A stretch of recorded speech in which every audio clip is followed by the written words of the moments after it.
Continuamos en esta serie que hemos comenzado, que lleva por título La Crónica de un Salvador, la Crónica de un Salvador o la biografía de un Salvador.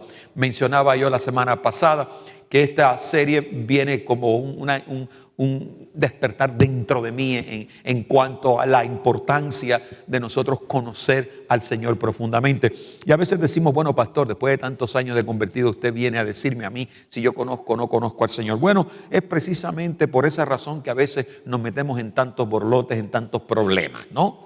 ¿Por qué razón? Porque a veces nosotros decimos que conocemos al Señor y verdaderamente la noción que usted tiene de Dios es completamente diferente a la palabra del Señor, y probablemente no es su culpa, probablemente es que usted no ha tenido la oportunidad de conocerle.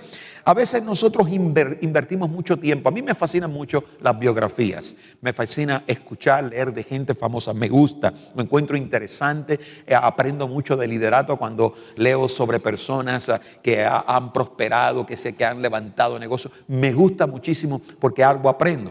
Y es interesante porque uno recibe cierto conocimiento. Sin embargo, muchos a veces nos acostumbramos más a leer la biografía de personas aquí en la tierra y nos olvidamos que nuestro Señor también tiene una biografía.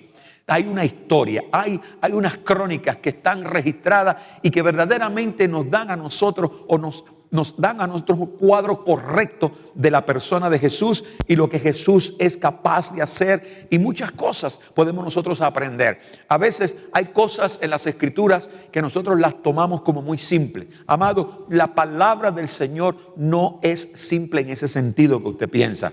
La palabra del Señor es simple porque nos habla, es simple porque toca nuestro corazón, es simple porque se mueve dentro de nosotros, es simple porque tiene autoridad. Pero la palabra del Señor está llena, pero que llena de enseñanza, de principio. No existe nada que haya sido escrito en la palabra del Señor que no tenga una validez para nuestra vida. No existe nada. Entonces es importante que nosotros vayamos tomando estas crónicas. Y en este día, amado, yo quiero hablarles a ustedes en este día. El tema para este día que quiero compartir con ustedes es preparándonos para una jornada. Preparándonos para una jornada. Y digo, porque, amado, hay algo que quiero mencionarles. Yo sabía que el Señor estaba a las puertas, ¿no? Siempre lo he sabido y leo mucho las profecías. Pero no hace hasta unas semanas atrás que vi un documental sobre profecía bíblica.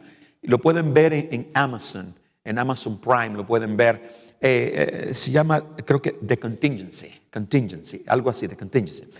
Yo quiero que usted vea eso y se lo recomiendo, porque es un documental bien preparado, es un documental que va parte por parte sobre profecía bíblica. Está muy bien hecho y los que están participando en ese documental son unos teólogos, unos académicos muy reconocidos y muy centrados en la palabra. Es interesante. Al ver esto, recapacité y dije, Señor, a la verdad que nosotros estamos en la última jornada. Y terminé de allí, amado, con mi corazón, Señor, diciendo, Señor, tú estás a las puertas. Yo a veces decía, bueno, Señor, yo creo que yo voy a morir y voy a ser de los que van a ser levantados de la tumba, ¿no? De los que vamos a resucitar primero, ¿no? Pero ¿sabes una cosa, Señor? Yo creo que yo te voy a ver a ti en las nubes. Yo creo que yo voy a escuchar la final trompeta y yo creo que yo voy a ser levantado y voy a verte en las nubes y me voy a abrazar contigo en las nubes. Lo creo creo que eso va a ser así, Señor. Y, amado, porque esta palabra nos muestra que estamos verdaderamente en esa última jornada. Ahora bien, ¿cómo voy yo a caminar esta jornada? Amado, a todos nos gustan las vacaciones y cuando tenemos planes de salir, hacemos muchas cosas, ¿no? Es excitante y todos nos preparamos para los viajes, que todos hacemos planes, nos checamos, estamos seguros que tenemos los documentos para viajar, todo es así. Y nos preocupamos, ¿por qué razón? Porque usted y yo no queremos que ese momento, que esa jornada, que ese viaje se estropee por algún detalle que pudo haberse evitado. Amado, en lo espiritual es lo mismo. Y en este día vamos a tomar la persona de Jesús para, dentro de la biografía, las crónicas de Jesús, Él nos muestra a nosotros lo importante de prepararnos cuando vamos a comenzar una jornada. Amados, lo primero que Jesús hizo antes de comenzar su jornada, antes de comenzar su ministerio, fue bautizarse. bautizarse. Algo tan simple. ¿Por qué razón, amado? Mire, a través del bautismo, escuche bien, a través del bautismo, ¿qué fue lo que sucede? Dentro de la biografía de Jesús, cuando viene ese momento del bautismo, a través del bautismo Jesús es reconocido como el Hijo de Dios, Mesías, y sabe que algo más. Ese es el momento en el cual Él se identifica a sí mismo con aquellos los cuales Él vino a salvar. Ese momento en el cual Él comienza la jornada es un comienzo de identidad, es un comienzo de reconocimiento, es un comienzo en el que todo el mundo que estaba allí, oye, fueron testigos de algo increíble, sobrenatural. Cuando Jesús descendió a las aguas, algo diferente pasó. Amado, Él comenzó, Él era Dios encarnado, era el Hijo de Dios. Él pudo haber comenzado su ministerio y decir, bueno, muchachos, vámonos que va a comenzar este rollo, vamos a acabar con esto y vamos a hacerlo. Sin embargo, Él comenzó de esta manera.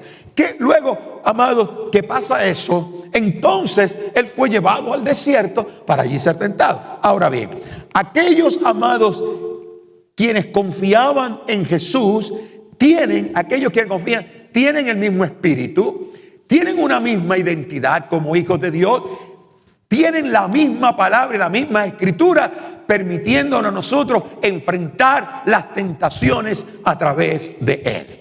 El bautismo de Jesús me recuerda una cosa importante en mi vida, que cuando yo comienzo esta jornada y continúo en esta jornada terrenal, cosas van a llegar a mi vida, pero ¿sabes qué? Yo tengo la misma identidad de aquel que bajó a las aguas bautismales. Yo tengo el mismo Padre Celestial de aquel que bajó a las aguas bautismales. Yo soy uno de los que por la sangre del Señor Jesús, mi Padre Celestial que está en los cielos, al mirarme también dice, tengo complacencia en mi Hijo. Aleluya. Aleluya. Tenemos la misma palabra. Y ¿sabes qué, amado? Eso nos permite a nosotros enfrentar las circunstancias de la vida dentro de la misma protección como la encontró nuestro Señor Jesucristo. Ahora, dice la palabra en Juan 16:32, la palabra dice, estas cosas os he hablado para que en mí tengáis paz. Escuche bien. Jesús estaba hablando y dentro de la conversación llega un punto que Él les dice, no se preocupen, todo lo que les he dicho, y está hablando de varias cosas y pasa esto, bla, bla, bla, bla, pero le dice, estas cosas se las digo para que en mí tengáis paz. En el mundo tendréis aflicción, pero confiad, yo he vencido al mundo. Mi alma te alaba. Yo siempre menciono en el mundo tendré esa aflicción, pero confiad. ¿Por qué? Porque en medio de todo hay una promesa de parte del Señor y es que trae paz. Vamos al primer punto que quiero en esta mañana dejar para ustedes. Y número 1 es que toda jornada comienza con una afirmación espiritual. Todo paso que usted y yo vamos a dar o debemos dar en esta tierra, en este planeta, tiene que compensar con una afirmación espiritual.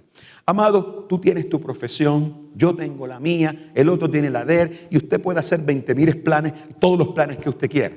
Pero cuando usted decide comenzar una jornada en su vida, el primer paso tiene que ser espiritual.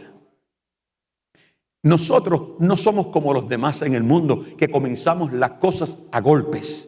Nosotros comenzamos bajo un amparo sobrenatural y bajo un conocimiento que nos abre nuestro entendimiento para darnos a nosotros entender que Dios está interesado en todas las áreas de tu vida, porque Él está preparado para intervenir en todas las áreas de tu vida, en medio de tus planes, en medio de tus negocios, en medio de todo lo que tú establezcas. Él está preparado y tiene una promesa de intervención. Jesús pasó los primeros 30 años de su vida, mi amado, en un anonimato.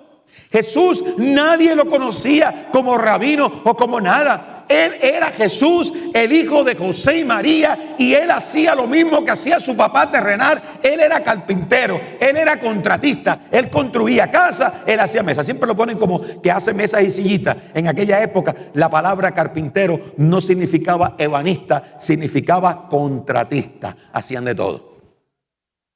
Hacían de todo. José se llamaba Joseph and Jesus Contractors Company. Esa era la compañía, ¿no?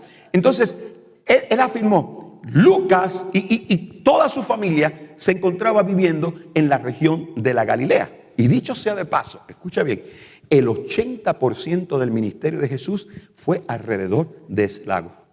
Del lago de Tiberias, o como le dicen, el mar de la Galilea, que no es ningún mar, es un lago. Pero el área de Tiberias, 80% de todo lo que Jesús hizo, lo hizo ahí. En esa área, interesantísimo.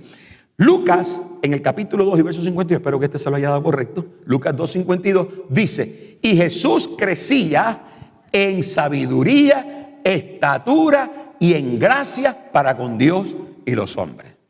Ahora escucha bien. El que Jesús estuviera en anonimato no indicaba que él vivía en el anonimato. Repito, el hecho que Jesús estaba por 30 años en el anonimato no indica que él vivía en un anonimato. Su vida tenía sentido. Y el apóstol Lucas, un individuo detallista, decidió dejar escrito esto para que nosotros no pensáramos que Jesús se pasó los 30 años de su vida perdido. No. En ese tiempo, antes de la jornada, él decía que crecía Jesús en sabiduría, en estatura y en gracia para con Dios y para con los hombres.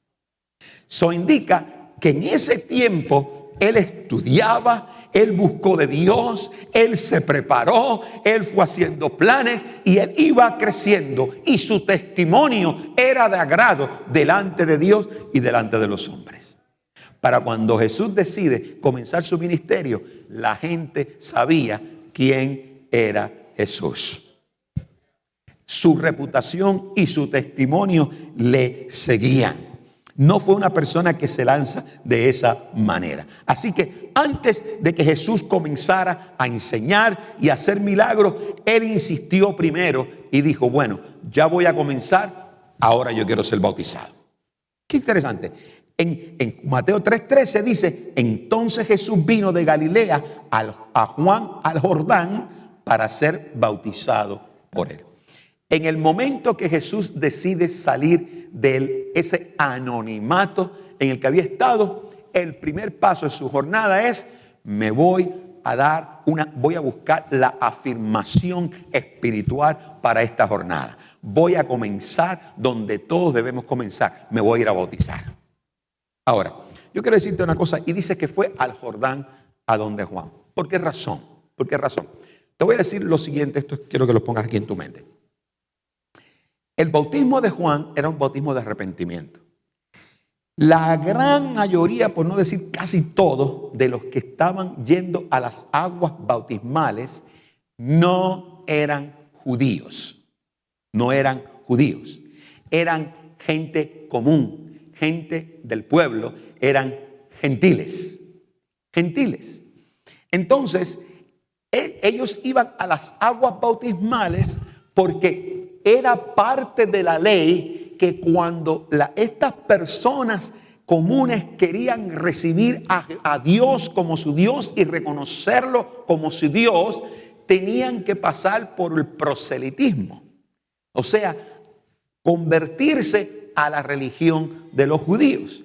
Y la manera que se hacía era cuando ellos se arrepentían de la vida que habían vivido y se bautizaban. Había un bautismo que los judíos hacían durante ese proceso y eso significaba esto. Eso quiere decir que cuando Jesús llega al Jordán para bautizarse, voy a comenzar, ¿saben qué? Voy para donde Johnny. Voy para donde Johnny, me voy a bautizar. Pero ¿por qué? Tú eres primero el Dios, el Hijo de Dios. Segundo, eres judío. Y ahora, ¿por qué te vas a ir allí? Él fue allí. ¿Por qué razón, amado?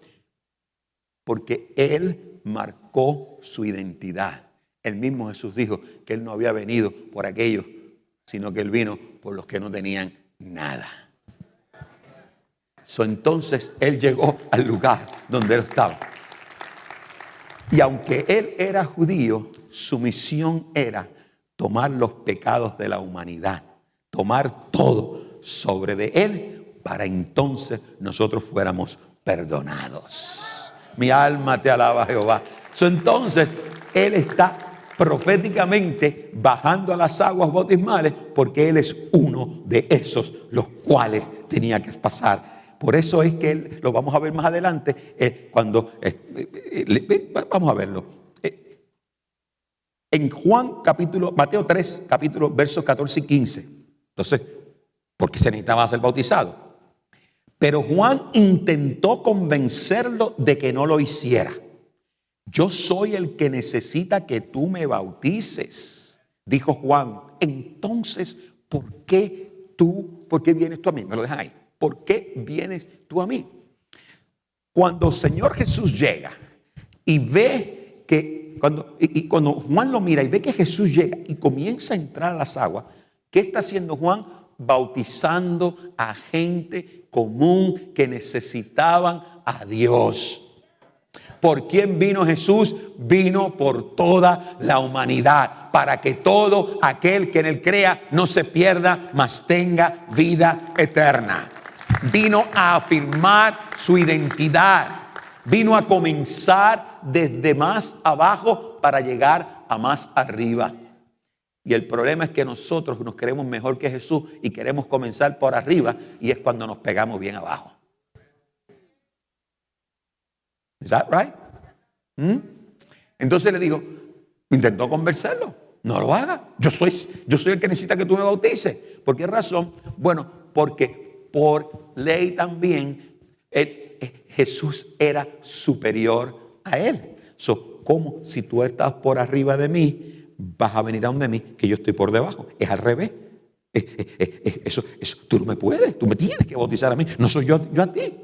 Pero entonces le dice, ¿por qué vienes a mí? Él está desconcertado. O sea, él está desconcertado. Juan está desconcertado.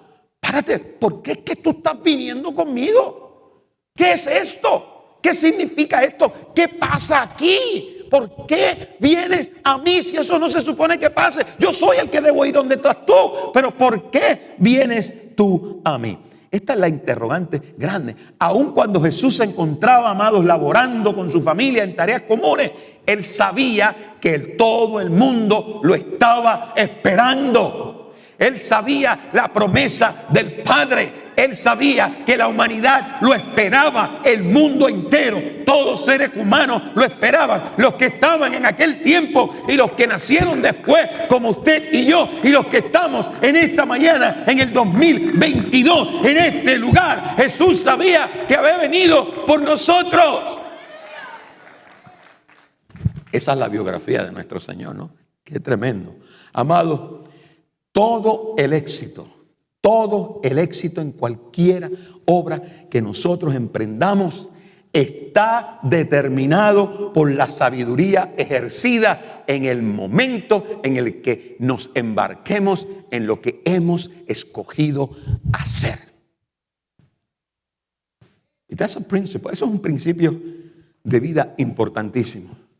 Todo el éxito en cualquiera cosa que tú quieras hacer, que tú quieras emprender, sea lo que sea, comprar una casa, comprar un coche, hacer un negocio, expandir tu negocio, buscar un trabajo, cambiar de trabajo, todo lo que tú emprendas vas a hacer está determinado por la sabiduría ejercida en el momento que comienzas tu jornada. Por la sabiduría la cual tú has agarrado y tomado de ella en el momento en el que haces y que vas a hacer lo que has escogido hacer. Amado, Jesús debió haber esperado por ese momento para tomar esa acción, para aparecer por primera vez en su ministerio. Cuando Juan resurge, Jesús sabía que había llegado el momento. Cuando Jesús le habían dicho, oye, ¿sabes que tu primito, sí, Juan, el hijo de aquella, sí, está bautizando en el Jordán? Él dijo, ok, now it's my moment. Nuestro Dios, nuestro Señor Jesús, es profético. Es profético. No se movió hasta el último punto. El bautismo de Juan, amado, viene a señalar el momento en el cual los hombres comienzan a hacer conciencia de sus pecados y conciencia de la necesidad de Dios como nunca antes había sucedido. Amados, cuando Juan el Bautista comienza su ministerio, fue una revolución que ocurrió en aquellos, porque hacía tiempo que no había habido un mover de Dios tan grande para la gente, para la humanidad, en el que la gente corriera a los pies de Dios, reconociendo que eran pecadores y que necesitaban de ese Dios de los judíos, de ese Dios amado. Ahí es cuando comienza todo ello, amado. Cuando hacen conciencia, ya Jesús sabía, este es mi momento. En ese momento y la oportunidad que Jesús estaba esperando para identificarse con aquellos los cuales Él había venido a salvar. Mateo 3, 16 y 17 dice esto. Y Jesús, después que fue bautizado, subió del agua. Y he aquí los cielos le fueron abiertos. Y vio al Espíritu de Dios que descendía como paloma y venía sobre él. Y hubo una voz del cielo que decía, este es mi Hijo amado en quien tengo complacencia.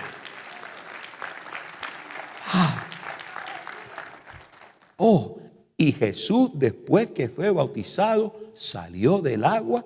¿Y qué pasa? Los cielos estremecieron y se abrieron. Si usted quiere ver cosas así en Ezequiel y en otras bailes, hay momentos en los cuales se dice que el cielo se reventaba. En ese momento comenzó a ocurrir, se reventó el cielo, ¿no? Y ¿sabe qué? Descendió el Espíritu de Dios. Se reventaron y descendió el Espíritu de Dios. Dice que venía en forma de paloma bajando. Y dice que se posó sobre él. Y cuando se posa sobre él, una voz salió del cielo y dijo, este es mi Hijo amado en quien yo tengo complacencia. Interesante, ¿no? Interesante. Porque aquello estaba lleno de gente común. Y esa gente común, la que la palabra dice que el Señor vino por los que se habían perdido, esa gente común tuvieron la oportunidad de ser testigos de eso tan grande y escuchar aquella voz del cielo que identificaba a Jesús. Ese es el Hijo del Dios viviente. Mi alma te alaba, Jehová. Qué cosa interesante. Ahora, mire, amado, aquí hay dos cosas interesantes que quiero compartir con ustedes. Mire, yo quiero que vean. Cuando esa expresión que vemos nosotros que dice, este es mi Hijo amado, eso hace eco al Salmo 2:7. El Salmo 2:7 dice, yo publicaré el decreto. Yo publicaré o sea, voy a publicar algo y es un decreto. Jehová me ha dicho, mi hijo eres tú, yo te engendré hoy.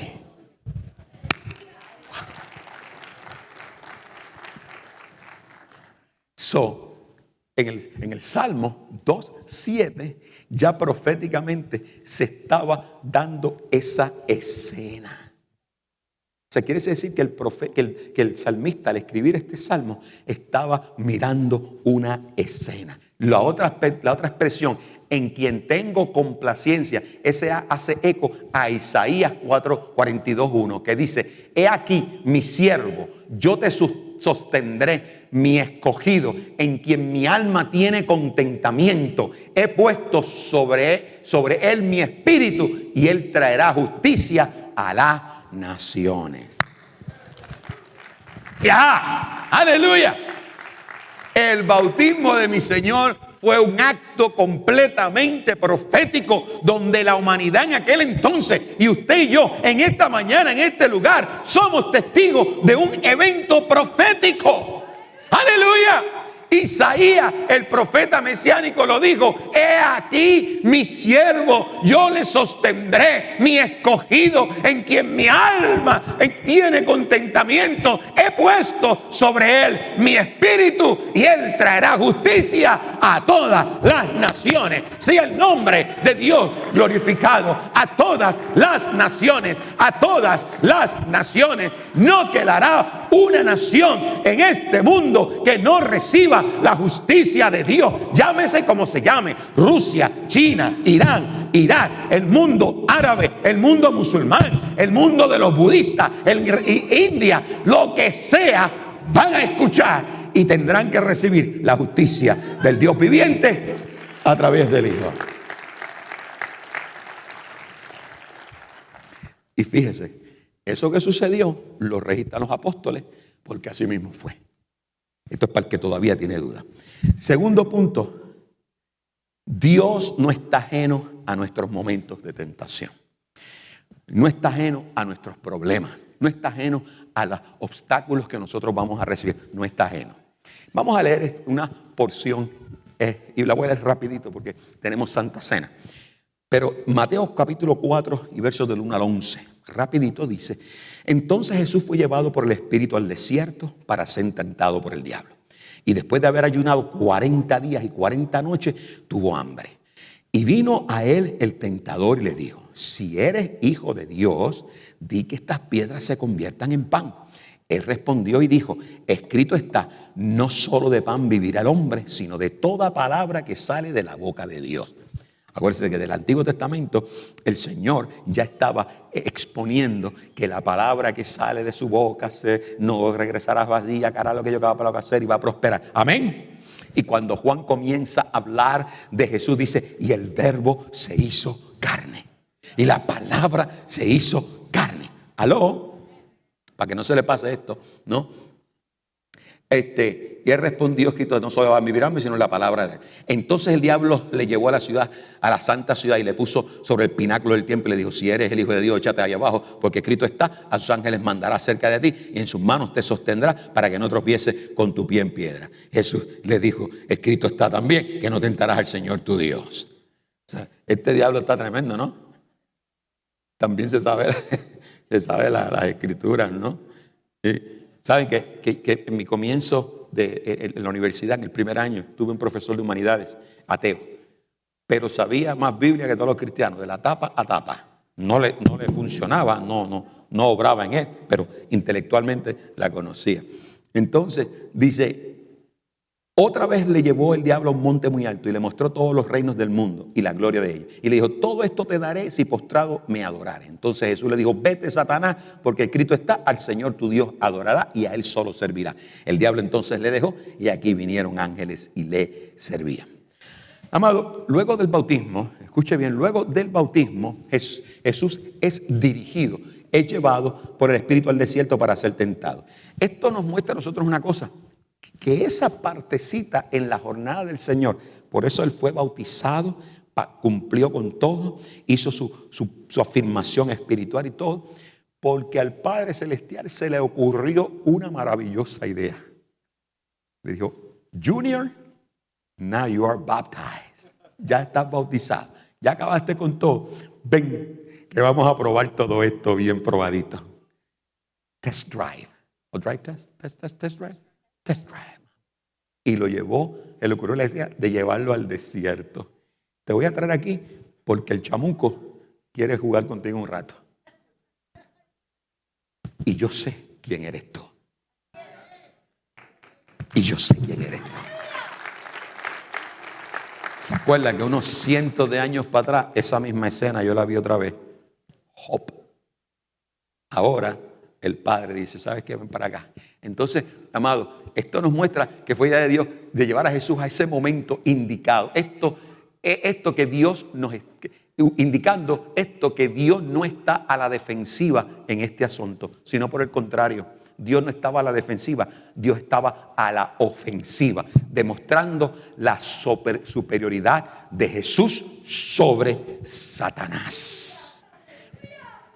Las tentaciones de Jesús no fueron para nosotros que digamos, ay, pobrecito, el Señor fue tentado. No, fue para que nosotros viéramos que Jesús es más grande que el diablo, para que aprendiésemos nosotros a confiar en Él. El proceso de tentación del Señor es un testimonio para mí, aleluya, que el que yo le sirvo es más grande que el diablo, ¿no?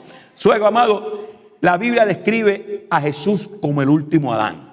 Amado, el primer Adán fue probado en el jardín del Edén y cayó en la tentación y se llevó consigo a toda la humanidad, la metió en el desierto, Adán. Pero ahora el último Adán, que es Jesús, la palabra lo identifica como el último Adán, que es Jesús, va al desierto para derrotar a Satanás y regresarnos a nosotros al jardín.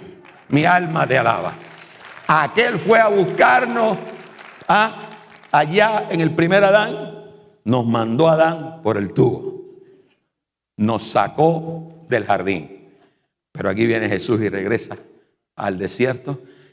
Vine a buscar a los míos para regresarlos a donde se supone que deben estar. Esa es la historia de mi Jesús. Aleluya. Así fue como Jesús, mi Señor, comenzó su jornada. De esta forma. Tú te bautizaste, afirmaste tu identidad como creyente frente a toda la humanidad. Has recibido a Jesús como tu Salvador. Pero no creas que porque todo eso ha pasado, tú estás libre de los momentos de aflicción y de agonía. No. Vamos a pasarlo. Porque Jesús, inmediatamente que bajó todo aquello, ahí mismo el Espíritu dijo, ahora vienes para acá. Para que esto quede escrito y tú le muestres a todos los que vienen después quién eres tú. Para que ellos sepan que en el mundo van a tener aflicción, pero por cuanto tú venciste en este desierto, en este día, ellos también vencerán. Mi alma te alaba, Jehová. Cuando Jesús se establece, dice, por cuanto yo he vencido, todos vencerán. Es mucho más que la muerte en el Calvario. Fue precisamente ese día allí en el desierto lo que viene a sellar mi jornada en esta tierra. ¿Dónde estás caminando tú? No te preocupes. No te preocupes. ¿Por qué? Porque el que estuvo en el desierto está contigo ahorita. Mi alma te alaba. Póngase de pie.